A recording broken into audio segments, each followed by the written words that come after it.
옛날 조선시대 한양에 배진우라는 선비가 살고 있었습니다. 배선비는 과거에는 급제하였으나 좀처럼 벼슬살이를 시작하지 못하고 있었습니다. 오늘도 배선비는 정자에 앉아서 할 일 없이 부채나 펄럭이고 있었죠. 벼슬길도 집안 따라가는구나. 나처럼 한미한 가문 출신은 참하관 벼슬도 하늘의 별 따기로고. 당시에는 권세가에서 태어나 든든한 뒷배를 등에 업지 않으면 과거에 급제해봐야 관직에 오를 수가 없었답니다.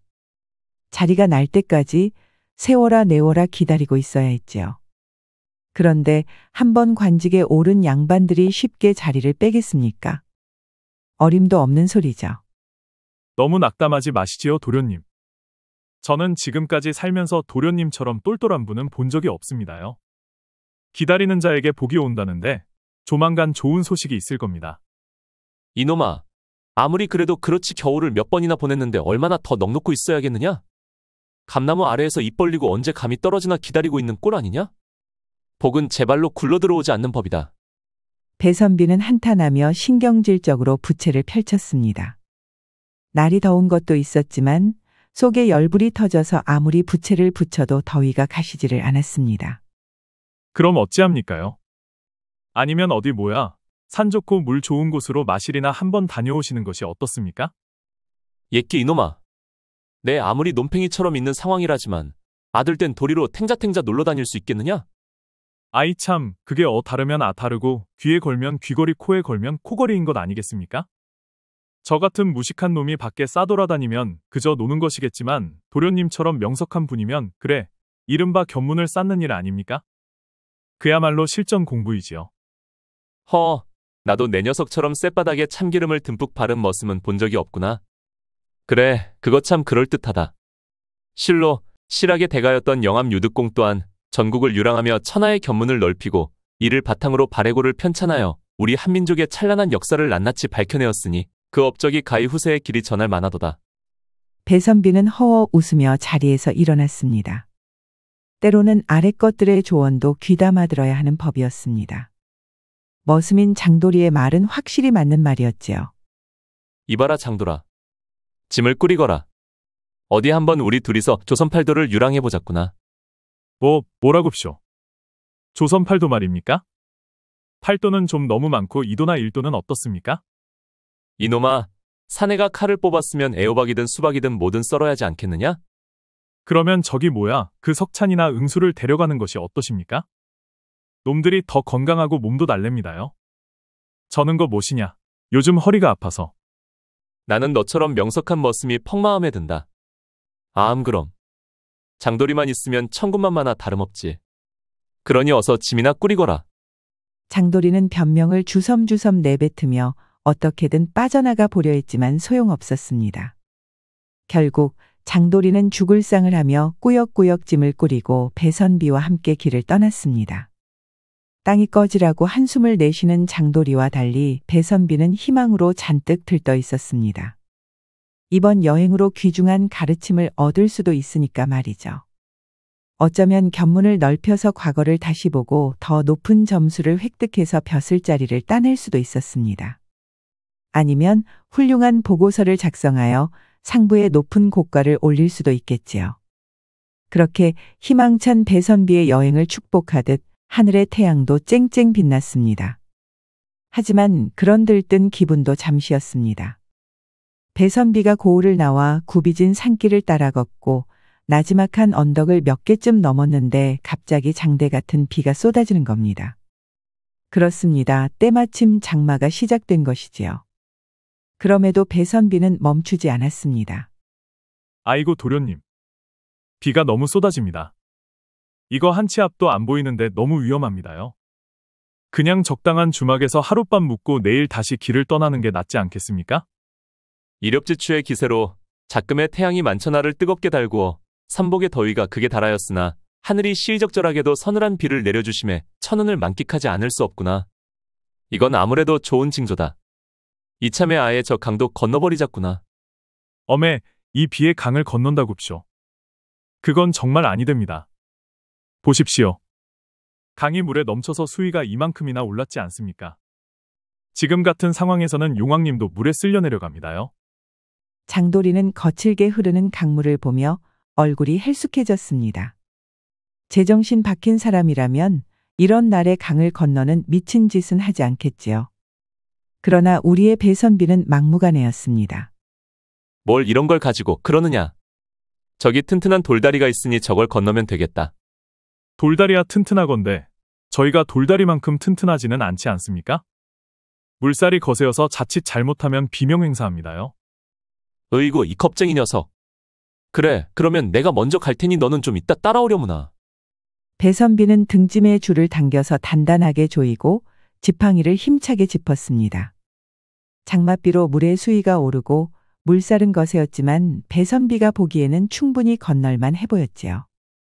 그 모습을 뒤에서 노심초사하며 바라보는 장도리는 아무리 봐도 큰일이 터질 것 같았습니다. 그리고 그 불안감은 적중했지요. 아이고 도련님!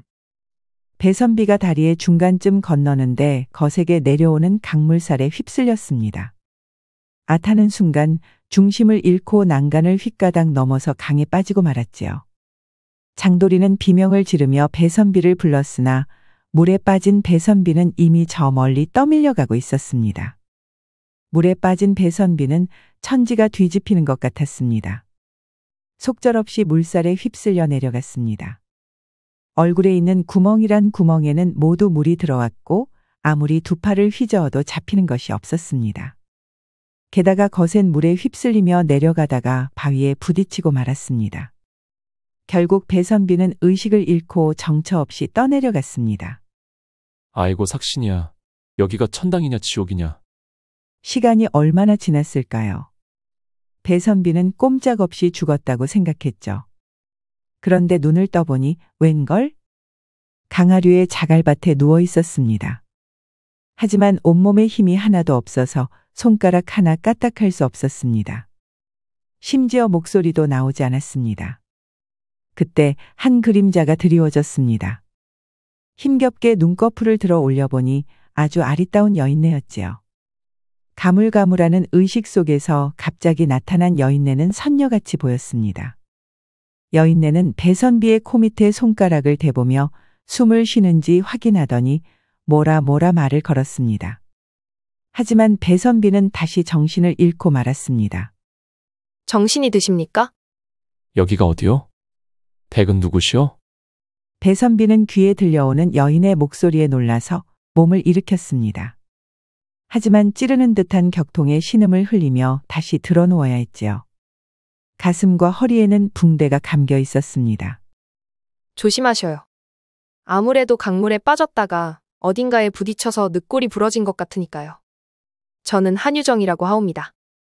유정낭자, 이렇게 구해주셔서 과히 고맙소이다. 소생의 이름은 배진우라 하옵고 견문을 넓히고자 하인 하나를 대동하여 전국을 유람하고 있었소. 헌데 부끄럽게도 소생이 객기를 부린 바람에 이런 불상사를 초래하고 만 것 같구려. 객기라뇨?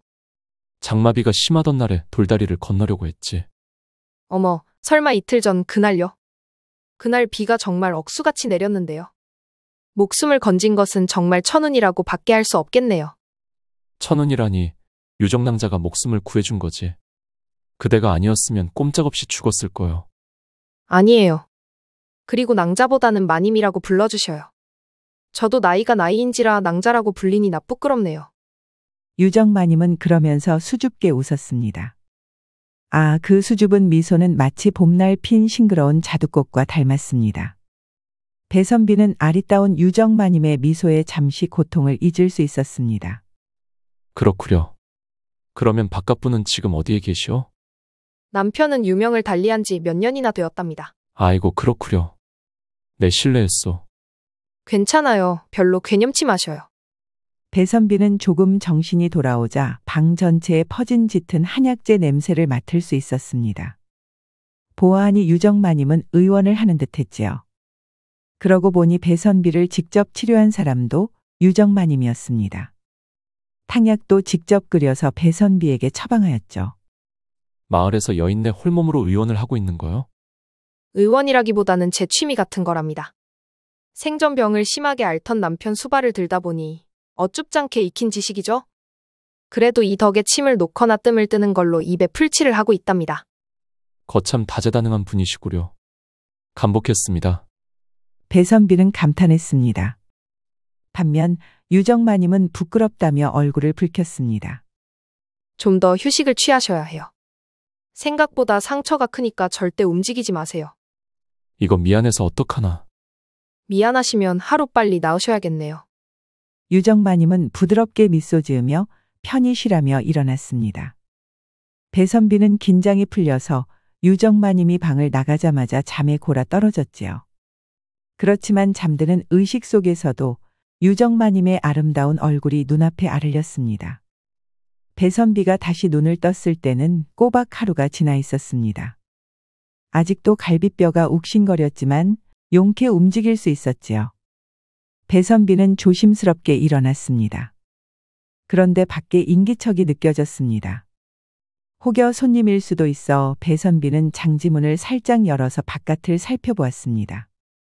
남 앞에 서기에는 부적절한 옷차림이었거든요. 밖에는 한 나이 든 노인과 유정마님이 있었습니다. 허참 나이를 먹어서 그런지 허리가 영 말썽이네. 그렇군요. 그러면 오늘도 부항을 떠드릴까요? 침을 놓아드릴까요? 침도 놓고 부항도 뜹세. 노인은 그렇게 말하고 옷고름을 풀었습니다. 그런데 바지를 훌러덩 내리지 뭡니까? 헌데 유정마님은 눈 하나 깜짝하지 않고 눈을 개스름칠해하게 떴습니다. 그런데 말일세, 이거 좀 보게나. 이게 허리는 좀 아파도 아랫도리만큼은 팔팔하네. 내가 젊었을 적엔 이걸로 여인네들 여러 번 했지. 자네도 한번 맛보면 잊지 못할걸? 자네가 매일 침을 놓아줘서 그런가? 기회가 되면 자네에게도 내 굵직한 대침을 놔주고 싶은데 말일세. 바지를 내리라는 적은 없는데요. 거참 겸사겸사 내 아직 건강하다고 보여준 게지. 농담일세 농담. 노인네는 망측하게 바지를 깠는데 차가운 유정마님의 반응에도 아랑곳하지 않았습니다. 유정마님은 화가 났지만 꾹 참고 치료를 진행했죠. 이를 지켜보는 배선비는 어처구니가 없었습니다. 어쩜 저리 낯짝도 두꺼운 작자가 있단 말입니까? 부끄러운 줄 모르고 아무 데서나 속살을 보이다뇨. 그럼에도 유정마님은 묵묵하게 침을 놓고 뜸을 떴습니다. 그 와중에도 노인이 계속해서 말했고 유정마님은 짧게 대답만 했습니다. 아주 좋구먼. 오늘도 고맙네. 자, 여기 삭실세. 그건 그렇고 언제 한번 시간 나면 집에 들리게나. 언제까지 이 낡아 빠진 집에 처박혀 있을 셈인가? 감사합니다. 헌데 환자분들이 많아서요. 다음에 기회 되면 꼭 한번 뵙지요. 부드럽게 거절하는 유정마님의 말에 노인은 끝끝내 아쉬운지 몇 번 더 질척이고 나서야 자리를 떴습니다. 배선비는 노인이 나가자 조심스럽게 문을 열고 나왔습니다. 그러자 유정마님이 차가운 표정을 지우고 화사하게 웃으며 맞이했습니다. 몸은 좀 나으셨나 보네요. 그렇소. 그런데 저 양반은 뉘시오? 심영감이라고 이 마을 지주예요. 태도가 좀 무례하지 않았소? 그런 부분이 있지요. 틈만 나면 자기한테 시집오라고 하고 허락 없이 제 몸을 더듬으려고도 해요. 아니, 그건 정말 잘못되지 않았소? 아예 오지 못하도록 따끔하게 말하는 게 맞지 않겠소? 어쩌겠어요. 먹고 살려면 어쩔 수 없지요. 그렇구려. 고생이 많소. 어디 내가 좀 도와줄 건 없소? 어머, 도와주긴요. 그보다 시장하시겠어요. 제가 뭐라도 차릴게요. 유정마님은 나물 반찬과 김치와 밥으로 한 상을 차렸습니다. 지극히 검소한 식탁이라 유정마님은 미안해했지만 배선비는 이틀 동안 병상에 누워있느라 시장이었는지 개눈 감추듯 먹어치웠습니다. 차린 것이 별로 없어서 죄송해요. 별거 없기는요. 유정마님의 솜씨가 퍽 훌륭하외다. 배선비와 유정마님은 화목하게 웃으며 식사를 하였습니다. 그런데 배선비는 장돌이 생각이 퍼뜩 들었습니다. 아마 장돌이는 노심초사하며 배선비의 소식을 기다리고 있을 겁니다. 어쩌면 목숨을 잃었다고 생각할 수 있습니다. 식사가 끝나는 대로 서신 하나를 작성해야겠소. 아마 나와 함께 여행을 온 하인 녀석이 굉장히 나를 걱정하고 있을 거요. 그렇네요. 그러면 작성하여서 저에게 주셔요. 제가 파발마를 통해 보내드릴게요. 어디로 보낼 생각이셔요? 아무래도 녀석은 불이 나게 집으로 돌아가서 내가 사고 당한 것을 알렸을 테지. 그러니 집으로 보내면 될 것 같소. 선비님은 어찌하실 예정이세요? 배선비는 고민했습니다. 설령 부상을 당하였어도 여기서 여정을 끝내기는 싫었습니다. 그렇지만 당장은 어찌하지 못할 상황. 그렇게 고민하고 있던 차에 유정마님이 먼저 입을 열었습니다. 일단 회복에 집중하시고 차차 생각하셔요. 저야 혼자 지내던 것이 적적하여서 말동무가 생겨서 좋으니까요. 그렇게 말해주어서 고맙소. 내 삭슴 반드시 지불할 터이니 걱정 마시오. 그렇게 배선비는 유정마님과 함께 지내게 되었습니다. 배선비는 그러면서 유정마님의 생활을 엿볼 수 있었는데요. 유정마님은 생각보다 더 재주가 많은 여인이었습니다. 한 번은 방에 걸린 족자에 쓰여진 멋들어진 붓글씨를 볼 수 있었는데 이는 바로 유정마님이 직접 쓴 글이었습니다. 뿐만 아니라 천자문은 물론이고 사서삼경 또한 익힌 지식인이었습니다. 대화를 나눠보니 시사상식에도 박식하고 무엇보다 작금 조정의 문제점에 대해서도 날카롭게 지적하여 매우 현명한 통찰력을 가지고 있었습니다. 내가 이렇게 우물 안의 개구리였을 줄은 몰랐소. 유정마님 덕에 나의 부족함을 깨우치우는구려. 아니어요. 선비님이야 말로 과거에 합격한 수재이신걸요. 그래봐야 벼슬자리 하나도 받지 못한 논팽이라오. 그래도 그 자리에서 복이 굴러오길 기다리지 않고 직접 세상 밖으로 나와 견문을 쌓으려고 한 그 실천력은 참된 실학자의 귀감이나 다름없어요. 배선비는 유정마님의 따뜻한 위로에 바닥에 떨어진 자존감이 회복되었습니다. 이에 배선비는 유정마님의 일을 좀 도우려고 했으나 할 줄 아는 것이 없어서 매번 사고만 쳤습니다. 그럼에도 유정마님은 신경 쓰지 말라며 뒷정리를 전부 하였지요. 배선비는 무력한 자신에게 화가 났습니다. 그러던 어느 날이었습니다. 그날도 심영감이 찾아와서는 침을 맞는다는 명목으로 유정마님에게 저열한 농담을 쉴 새 없이 던지며 희롱했습니다. 결국 유정마님은 잠시 약재를 가져오겠다는 명목으로 자리를 피하였습니다. 또 그 양반이 온 거요? 네, 오늘은 유독 더 심하네요. 안 되겠소. 내가 직접 나가서 따끔하게 한마디라도 하겠소. 아니어요. 괜히 기분을 상하게 했다가는 큰 고초를 치르고 말 거예요. 그러면 이건 어떻소? 배선비는 조용히 유정마님의 귀에 속삭였습니다. 그러자 유정마님은 빙그레 웃으며 고개를 끄덕였지요. 영감님, 여기 엎드려 누우셔요. 아주 몸에 좋은 뜸을 놓을 거예요. 고질병이었던 요통과 관절통의 직방이랍니다. 에잉, 돌아 누우면 내 물건이 워낙에 커서 영 불편한데 말일세. 그래도 얼른 건강해지셔야죠. 그러면 오늘은 내 한번 참아봄세. 어디 그 배곡 같은 손으로 잘 좀 부탁하네. 심영감은 옷을 또 훌러덩 벗어던지고 싱글벙글하며 돌아누웠습니다. 그러자 유정마님은 조용히 자리에서 일어나 장지문 밖에서 대기하던 배선비에게 갔습니다. 이제 되었어요. 뜸을 놓는 부위는 미리 말해드렸죠? 걱정 붙들어 매시오. 이래 보여도 과거 시험도 합격한 몸이오. 그 정도쯤은 이미 모두 외웠어. 그리고 배선비가 유정마님 대신 방에 들어갔지요. 심영감은 배선비가 들어온지도 모르고 엉덩이를 실룩거리며 유난을 떨었습니다. 아주 내 나체를 보느라 신이 나셨나 보구만. 어디 한번 마음껏 봐보게. 심영감은 엎드려 누워있는 탓에 유정마님이 나가고 배선비가 들어오는 것을 보지 못했습니다. 배선비는 숨을 죽이고 조용히 심영감의 몸에 뜸을 놓았습니다. 심영감은 여전히 유정마님이 뜸을 뜨는 줄 알고 싱글벙글 웃으며 자꾸만 움직였습니다. 이에 배선비는 가볍게 심영감의 볼기짝을 손바닥으로 찰싹 때렸지요. 아이구야, 우리 유정이가 손도 맵구나. 어디 한번 반대쪽 볼기짝도 때려보게. 배선비는 심영감의 말에 웃음을 간신히 참으면서 다른 쪽 엉덩이도 찰싹 때렸습니다. 이에 심영감은 바르르 떨면서 희열을 느끼는 것 같았습니다. 그 모습이 퍽이나 우스꽝스러워서 크게 웃음을 터뜨릴 뻔한 것을 겨우 참았답니다. 이윽고 배선비는 쑥뜸을 심영감의 등과 엉덩이 허벅지에 차곡차곡 올렸습니다. 하지만 평소 뜸 양보다 훨씬 많이 쌓았지요. 심한 화상은 입지 않더라도 시간이 지나면 아주 정신이 번쩍 들 만큼 뜨거울 것입니다. 그 효과는 아주 확실했지요. 심영감은 뜸을 뜨고 몇 분이 지나지 않자 비명을 지르면서 벌떡 일어났습니다. 그리고 뜸을 뜨는 사람이 유정마님이 아니라 배선비인 것을 보고 화들짝 놀랐지요. 자, 자네는 누군가? 아니, 유정이는 어디 가고? 안녕하십니까. 쑥뜸은 원래 제가 전문이라 아내 대신해서 치료를 하고 있었습니다. 뭐라? 아내? 아니, 유정이 남편은 분명 몇 년 전에 죽었을 텐데. 어머, 남편이랑 벌써 인사를 하고 계셨군요? 이번에 제가 다시 시집을 가게 되었거든요. 유정마님은 모른 척하며 너스레를 떨었습니다.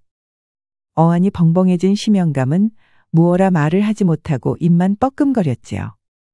배선비와 유정마님의 장난이 아주 제대로 먹혔습니다. 헌데 심영감은 아직 마음속에서 의심을 거둘 수가 없었습니다.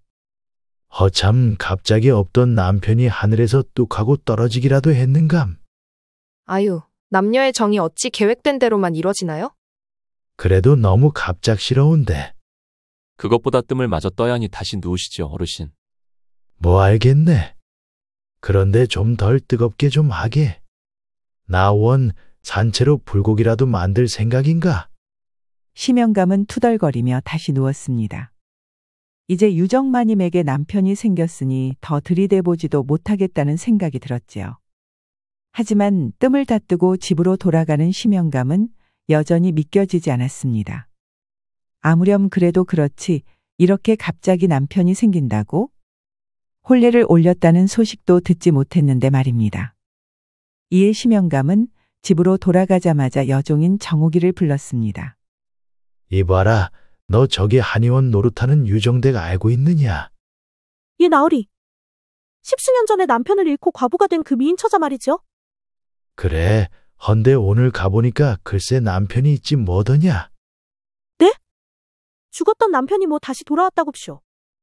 그게 아니라 어디서 기생오라비처럼 생긴 녀석이 새 남편이라고 들어 앉아 있었다 이거다. 신기하네요. 저는 유정댁이 혼례를 다시 올렸다는 소리도 못 들었는데쇼. 그러니 말이다. 근데 아무래도 영 의심쩍다. 내가 가서 한번 진짜 남편인지 아닌지 알아보고 오려무나. 심영감이 그리 말하자 정옥이는 다음날 아침이 되자마자 유정마님 댁을 찾았습니다. 정옥이는 심영감이 혼약한 것을 축하할 겸 식사를 초대하고 싶다고 전하였지요. 여기 마을에 아무도 유정마님이 혼례를 올렸다는 말을 듣지 못하여서 모두 깜짝 놀랐답니다. 아무래도 두 번째 결혼인데 동네방네 소문낼 일은 아니잖아요. 그래서 그냥 조용히 넘어갔지요. 그렇군요. 남편분이랑 금술은 좋으시고요? 정옥이가 그러면서 은근한 눈빛으로 유정마님과 배선비를 살펴봤습니다. 누가 봐도 이는 의심하는 눈초리였습니다. 이에 배선비는 아차하고 황급히 유정마님의 손을 와락 붙잡았습니다. 아유, 아주 그냥 매일 밤 깨가 쏟아지지요. 어머, 자기도 참. 유정마님은 배선비의 갑작스러운 돌발 행동에 얼굴을 붉혔지만 차마 손을 내치지는 못하였습니다. 자칫하다가는 거짓말이 탄론 날 수 있으니까요. 그래서 유정마님과 배선비는 엉겹결에 심영감의 저녁 식사 초대에 수락하고 말았지요. 정옥이는 그러고 돌아가면서도 의심을 거둘 수가 없었습니다. 이거 미안하게 되었소. 아니에요. 그러지 않았으면 저희 사이를 더욱 의심했겠지요. 그런데 이거 큰일이네요. 귀찮은 심영감을 드디어 떼어내나 싶었는데 산 넘어 산이에요. 너무 걱정 마시오. 가서 직접 부부인 것을 보여주면 되니 말이오. 아, 물론 내가 여기 머무는 동안에만 말이오. 배선비가 침착하게 다독이자 유정마님은 무언가 불편한지 손가락을 꼼지락거렸습니다. 그리고는 배선비를 올려다보며 조심스럽게 물었습니다. 선비님은 제가 아내인 것이 마음에 들지 않으실까요? 그게 무슨 소리여. 저야 유정마님이 아내였으면 아주 매일매일이 행복하였을 거요. 배선비가 그리 말하자 유정마님은 기분이 좋아진 듯 배시시 웃음을 지었습니다. 사실 유정마님은 배선비와 함께 지내면서 서서히 마음의 문을 열고 사랑하게 되어버린 것입니다. 하지만 남녀의 관계에 대해서는 영 숙맥이었던지라 좀처럼 표현하지 못하고 있었습니다. 저녁이 되어 유정마님과 배선비는 약속대로 심영감 댁을 갔습니다. 심영감은 상다리가 부러지도록 음식을 차려서 둘을 대접하였습니다. 예상외로 심영감은 지금까지 보인 질척거리는 태도와 달리 아주 예의 바르게 둘을 대접하는 겁니다. 그렇게 밤은 깊어가고 술을 한두 잔 기울이며 이야기를 나눴습니다. 그때 심영감이 은근슬쩍 배선비를 떠보듯 물었습니다. 유정이가 홀몸으로 아주 고생이 많았지. 그런데 자네 같은 듬직한 사내가 곁에 있으니 아주 내 마음이 다 놓이는구만. 그런데 아직 첫날 밤은 지르지 않았는감? 그럴 리가요. 건 나쁘끄럽게 여기서 대놓고 말은 못하겠습니다만 아주 깨가 쏟아집니다. 그렇다니까요. 제가 밤잠을 설쳐요. 그런가? 그런 것 치고는 왠지 입맞춤도 못 해본 느낌이라서 말일세. 그래, 내가 나이가 들면서 영 남녀간의 아름다운 애정이 그리워서 말인데 실례만 아니라면 부부간의 입맞춤을 좀 보여줄 수 있겠나? 마침 달도 휘황찬하게 떴겠다. 술맛도 좋은데 말일세. 심영감의 뜻밖의 요청에 유정마님과 배선비는 당황했습니다. 아무리 그렇다 해도 어제 처음 손을 잡아보았고 무엇보다도 애인관계도 아닐진저 남 앞에서 입맞춤을 하라니. 유정마님은 머뭇거리며 차마 입술을 내밀지 못하였습니다. 이에 심영감은 아주 제대로 걸렸다 싶었지요. 이 두년 놈이 작당하고 자기를 속이고 있는 것이 분명했습니다. 좋습니다. 마침 오늘 어르신이 좋은 자리 마련해 주셨는데 까짓거 못 보여드릴 것도 없지요. 헌데 배선비가 과감하게 유정마님의 허리춤을 발아 끌어안고 뜨겁게 입맞춤을 하였습니다. 유정마님은 깜짝 놀라 두 눈을 동그랗게 떴습니다만 너무나도 달콤한 배선비의 입맞춤에 그만 자기도 넋을 잃고 심취해버리고 말았습니다. 심영감은 그 광경을 보면서 크게 낙담하였습니다. 헌데 유정마님은 여전히 입맞춤에 어색해하는 것이 완전히 의심이 가시지는 않았습니다. 결국 심영감은 마지막으로 미끼를 던져보기로 했습니다. 이야, 오랜만에 활활 타오르는 부부간의 사랑을 보니 내 마음이 다 뜨겁구만. 그래, 날도 늦었겠다. 이제 슬슬 잠자리에 들어야겠지? 자네들도 여기 별채에서 하룻밤 묵고 들어가게. 날도 어두운데 밤길이 위험하니 말일세. 저기 별채 주변에는 아무것도 없으니 마음껏 소리를 내어도 괜찮네. 심영감이 실실 웃으며 배선비와 유정마님에게 제안했습니다. 아차, 이는 심영감이 던지는 마지막 시험이 분명하였습니다. 여기서 만약 내뺀다면 심영감은 영영 둘 사이를 의심할 것입니다. 결국 배선비와 유정마님은 제안을 수락하고 별채에서 하룻밤 묵기로 하였지요. 이거 낭패로군. 심영감이 아무래도 우리 둘이 부부인지 기어코 확인하려고 드는 것 같소. 죄송해요. 제가 괜히 선비님을 곤란하게 만들어버렸네요. 사과하지 마시오. 이 생각은 내가 떠올린 것이잖소. 배선비와 유정마님은 불편한 침묵 속에서 별채 안방에 마주 앉아 있었습니다. 소리를 마음껏 내라는 말인즉슨 부부관계를 하는지 아닌지 확인하겠다고 돌려 말한 것이 분명했습니다. 아니나 다를까 사실 별채의 장지문 너머에는 심영감과 정옥이가 숨죽인 채 귀를 대고 있었습니다. 좋아요. 오늘 저와 선비님은 거사를 치르도록 하죠. 다만 제가 경험이 없으니 부디 살살해 주시기를 바래요. 뭐시오? 경험이 없다니 그게 무슨 소리요? 전 남편과 첫날 밤을 가진 적이 없다는 거요? 배선비가 놀라서 묻자 유정마님은 부끄러운지 얼굴을 푹 숙이고 귀까지 빨개졌습니다. 그렇습니다. 유정마님은 지금까지 첫날 밤을 가져본 적이 없는 수처녀였던 것이죠. 전 남편은 관계를 가질 수 없을 정도로 몸이 허약했기에 유정마님은 여지껏 순결을 지켜왔던 것입니다. 이에 배선비는 굳게 마음먹고 유정마님의 어깨에 손을 올렸습니다. 유정마님은 그런 배선비의 손길에 놀라 옅게 떨었습니다. 걱정 마시오. 나도 수총각이니 말이오. 그러니 우리 모두 처음이지만 함께 힘내서 행복해집시다. 몰라요, 정말. 유정마님은 그러면서 배선비의 품에 발악 안겼습니다. 이를 장지문의 손가락으로 구멍을 뚫어 지켜보던 심영감은 낮게 탄식하였습니다. 뭐라 한참을 떠들더니 거사가 시작되었으니까요.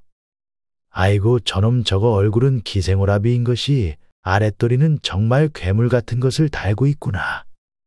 이야 저것 좀 보게. 이복의 정호가 보이느냐. 예, 나으리. 무슨 제 팔뚝만한 것이 들락날락거립니다요. 아이고 저거 사람 잡겠습니다. 유정댁 저거 숲 넘어가는 것 아닙니까?